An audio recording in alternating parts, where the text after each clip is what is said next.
حضرت سلمان رضی اللہ تعالیٰ عنہ فرماتے ہیں کہ نبی کریم صلی اللہ علیہ وسلم نے شعبان کی آخری تاریخ میں ہم لوگوں کو واعظ فرمایا کہ تمہارے اوپر ایک مہینہ آ رہا ہے جو بہت بڑا مہینہ ہے، بہت مبارک مہینہ ہے۔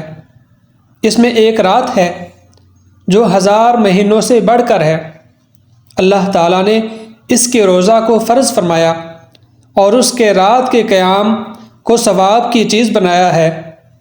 جو شخص اس مہینہ میں کسی نیکی کے ساتھ اللہ کا قرب حاصل کرے، ایسا ہے جیسا کہ غیر رمضان میں فرض کو ادا کیا، اور جو شخص اس مہینہ میں کسی فرض کو ادا کرے وہ ایسا ہے جیسا کہ غیر رمضان میں 70 فرض ادا کرے۔ یہ مہینہ صبر کا ہے اور صبر کا بدلہ جنت ہے، اور یہ مہینہ لوگوں کے ساتھ غم خواری کرنے کا ہے۔ اس مہینہ میں مومن کا رزق بڑھا دیا جاتا ہے۔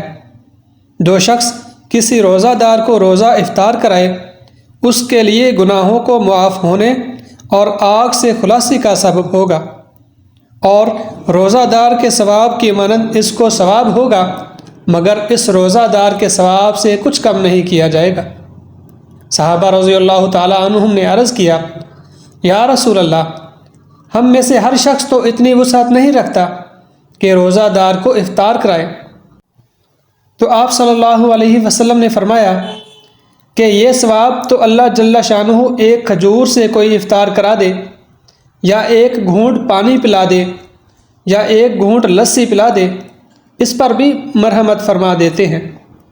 یہ ایسا مہینہ ہے کہ اس کا اول حصہ اللہ کی رحمت ہے، اور درمیانی حصہ مغفرت ہے، اور آخری حصہ آگ سے آزادی ہے۔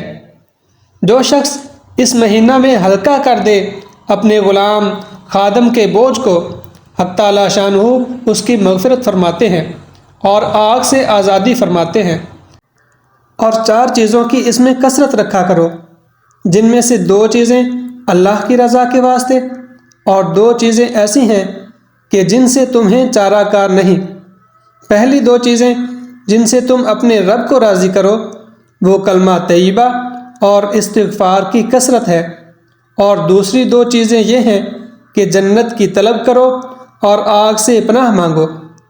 جو شخص کسی روزہ دار کو پانی پلائے، حق تعالیٰ میرے حوض سے اس کو ایسا پانی پلائیں گے جس کے بعد جنت میں داخل ہونے تک پیاس نہیں لگے گی۔